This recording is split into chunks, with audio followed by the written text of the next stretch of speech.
요즘 과수 농가에 나무가 불에 탄 것처럼 변하는 과수 화상병이 확산되고 있습니다.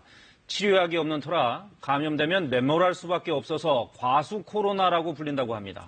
수년 동안 공들여 키운 나무들을 눈앞에서 갈아엎어야 하는 과수 농민들의 마음은 타들어갈 수밖에 없습니다. 그 피해 현장 취재했습니다. 박은주 기자입니다. 충북 충주의 한 사과 과수원. 방역복을 입은 무리가 과수원 안으로 들어갑니다. 말라 비틀어진 잎을 봉지에 넣어 시료를 채취한 뒤 검사를 하는데요.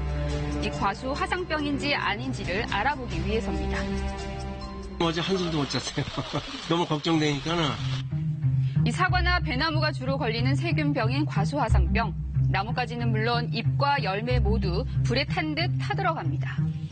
며칠 전에 여기 소독하다가 보니까는 몇 가지가 시들더라고요. 그래서 혹시 이제 그 사과나무가 가끔 시들고 해요. 가지가 이제 죽부하는 게 있어서 그런지만 알았는데 한 3, 4일 지나다 보니까 옆나무로 또 번지게 되고 그 나무는 또 많아지고. 단 2분 만에 나온 결과는 양성. 이 눈앞이 캄캄해지는데요. 이 뚜렷한 치료제가 없어 과수원 전체를 메모해야 합니다. 기농에서 6년 차인데 이게 참 그 사과 농사 짓고 열심히 한번 좀 해보려고 왔더니 이게 이렇게 돼버리니까 이게 또 못 짓는다면서요, 바로 또. 이 세균이 땅에 남을 수 있다 보니 앞으로 3년간은 나무를 심을 수 없습니다. 이 3년이 지나 다시 시작하더라도 6, 7년은 키워야 열매를 딸 수 있기 때문에 수확까지는 최소 10년이 걸린다고 합니다. 제2의 인생인데 보람도 느끼면서 이렇게 왔는데 이게 또 전부 다 이렇게 해서 3년 동안 농사를 못 짓는다고 하면은 또 저는 또 도시로 또 올라갈 수밖에 또 없고 이제 그런 부분이 참 사실 너무나 참 실망스럽죠. 충주의 또 다른 사과 과수원. 예년 같으면 사과 속과내기 작업이 한창일 텐데 올해는 일꾼 대신 굴착기가 분주하게 움직입니다. 바로 과수 화상병 진단을 받았기 때문인데요. 매몰 작업이죠. 사과 이제 병 났으니까 파묻는 거죠, 이거는. 15년간 열심히 키운 사과나무 300그루. 한순간에 사라지는 모습을 보자니 가슴이 미어집니다. 처음에는 걸렸다고 생각해서 이래 지원차는데 와서 학점을 받으니까 눈물이 다 쏟아져요. 이제 나이 들어서 요거만 가지고 이제 그 슬슬 하려는데 일거리가 없어지니까. 국내에서 과수 화상병이 처음 발견된 건 2015년. 당시 경기도 안성과 충북 제천, 충남 천안의 농가 40여 곳을 핥히고 지나갔습니다. 하지만 올해는 피해가 전국으로 확산하며 현재까지 전국 500개 농가가 과수 화상병 진단을 받았는데요. 충북 충주와 제천을 중심으로 경기와 강원, 전북까지 퍼져가고 있습니다. 왜 이렇게 갑자기 늘어난 걸까요?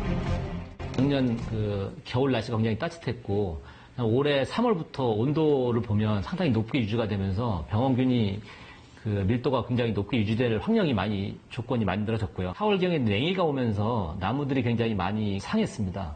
그러다 보니까 나무들이 굉장히 약해져서 병에 걸리기 굉장히 좋은 조건이 됐고요. 그리고 또 하나는 이 충북 제천 지역에 심겨져 있는 게 대부분 사과나무인데 품종들이 화상병에 굉장히 약하다. 특히 이 과수 화상병이 무서운 건 감염력이 높은 반면 치료제가 없다는 겁니다. 이 바람이나 꿀벌 등 자연 요인은 물론 사람을 통해서도 감염이 쉽게 되는데요. 나무 한 그루만 걸려도 과수원 전체로 금세 퍼지고 이런 과수원이 동네에 한 곳만 있어도 주변은 전부 비상입니다. 과수 구제역 또 과수 코로나란 이름이 붙은 이유도 바로 이 때문인데요. 감염이 확인되면 빨리 메모라는 것 외엔 방법이 없습니다. 약지살포는 어디까지나 나무를 병원균으로부터 보호하는 거고요. 이미 병원균이 나무에 침입한 상태라면 약제 방지 효과는 많이 떨어질 것으로 보여집니다. 그렇기 때문에 감염된 나무를 빨리 제거를 하는 게 이 발견 즉시 감염원을 차단하는 게 가장 좋은 방법인데 올해는 그 대응이 늦었다는 지적도 나옵니다. 신고부터 했는데 신고하고 제가 확진 판정을 받았는데 10며칠 걸렸어요. 그때는 이미 5%가 넘더라고요. 자식같이 키운 나무들을 눈앞에서 묻어버린 농민들. 보상이라도 현실성 있게 해달라고 요구하고 있습니다. 진흥청에서 정한 보상해가지고는 만약에 예를 들어서 3년 후에 사과나무 다시 심는다라면은 3년에 심고 한 4, 5년 정도 지나야지 이제 소득을 올릴 수 있는데 그때까지 가수원 관리하는 비용 정도밖에 안 됩니다. 생계 유지는 없는 거죠. 저희들이 다시 이제 농업에 매진할 수 있도록 어떤 현실감 있는 적정 보상을 해주는 게 최우선이라고 좀 보고요. 이 농업진흥청은 최근 과수 화상병의 기세가 꺾였다며 8월 이후 사라질 것으로 전망했는데요. 또 치료제 개발 연구도 추진 중이라고 밝혔습니다. 하지만 이미 생계 수단을 잃은 채 망연자실한 피해 농가들, 이들의 안타까운 사정을 해결할 묘책은 없는 걸까요?